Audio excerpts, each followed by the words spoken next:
cade l'impero romano e abbiamo il panico. Roma, Milano, Ravenna e poi il panico. Lo so, tu non bocciare, tu hai già no, ma meno male che non sono all'esame, Pier Giorgio. Quindi è il panico. Professor Sotti, cosa succede? Allora, intanto consentitemi rapidamente anche a me di ringraziare Simona Scioli e tutta l'organizzazione, Carlo Delfino e naturalmente chi ci ospita in questo posto bellissimo, in questa città così bella e significativa per il Medioevo. Cioè non ci potrebbe essere il luogo più adatto per presentare il libro, ma in realtà parlare di Medioevo. Ecco, mi domandavo se, non dovendo proiettare questa cosa, non impedisca la visione della nostra presentatrice, coordinatrice.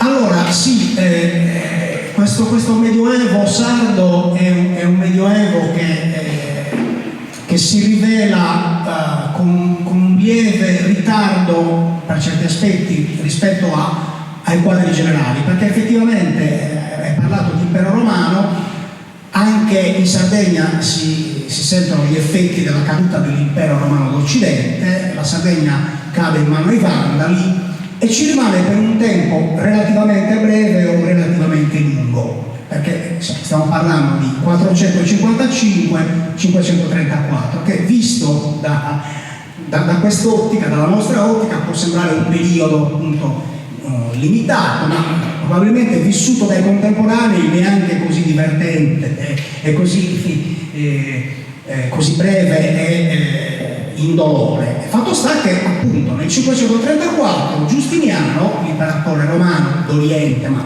in realtà l'unico imperatore rimasto, riconquista parte dell'Occidente, tra cui la Sardegna, ed inizia non la dominazione bizantina, non una dominazione, ma riprende per certi versi il filo dell'amministrazione romana, cioè di quella lunga età che aveva già segnato e organizzato buona parte della Sardegna, e va avanti praticamente per una serie di secoli, finché appunto nello sprofondare pienamente nel Medioevo, con tutta una serie di avvenimenti, di fenomeni come l'espansione araba, l'espansione dell'Islam, che tocca anche qua in modo probabilmente discontinuo e relativo la Sardegna, a un certo punto nell'isolamento, anche qua più o meno grande, in cui la Sardegna sprofonda,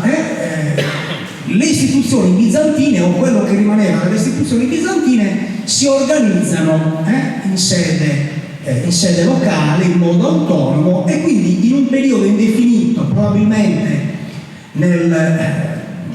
io penso nell'undicesimo, può darsi anche già nel decimo, tra X e XI secolo, insomma, la Sardegna si regge autonomamente e diciamo l'autorità locale è quella dell'arconte, del giudice di Cagliari, questo unico giudice, da cui poi discende un'organizzazione probabilmente decentrata, ramificata in quelle 4 aree diciamo di governo, di amministrazione della Sardegna, quindi Turris Libisonis in giudicato di Torres, Civita, Olbia, la Gallura, Tarros e Torristano giudicato di Arborea, e poi l'antica capitale, il capoluogo, chiamiamolo come vogliamo, di Cagliari, che appunto si configurerà come un giudicato, un regno autonomo. Ecco, tutto questo noi lo scopriamo, per così dire, attraverso le fonti scritte in un periodo molto tardo, cioè nella seconda metà dell'undicesimo secolo.